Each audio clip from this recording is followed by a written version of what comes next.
আজ তো সানডে, তাই আজ দুপুরবেলা মেয়ের জন্য আলাদা করে বানিয়েছিলাম ফ্রাইড রাইস। তার জন্য আমি কিছুটা সবজি নিয়ে নিয়েছি। রয়েছে broccoli, sweet baby corn, capsicum, গাজর, মটরশুঁটি, পেঁয়াজ ও দুটো চেরা কাঁচা লঙ্কা ও কিছুটা রসুন কুচি।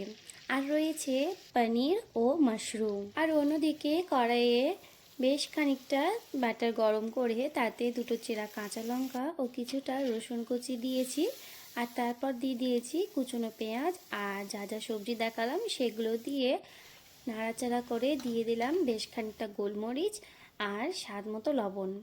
তারপর নাড়াচাড়া করে দিয়ে দিয়েছি আগে থেকে বানিয়ে রাখা রাইস। আর জানো তো, এভাবে যখন আমি আমার মেয়েকে ফ্রাইড রাইস বানিয়ে দিই, ও বেশ আনন্দ করে খায়। আর আজ যেহেতু আমি দুপুরে বানিয়েছিলাম ডিম আমাদের জন্য, আর আমার মেয়ে তো ডিম একদমই খায় না, তাই ওর জন্য স্পেশাল করে এটাই বানিয়ে দিচ্ছি।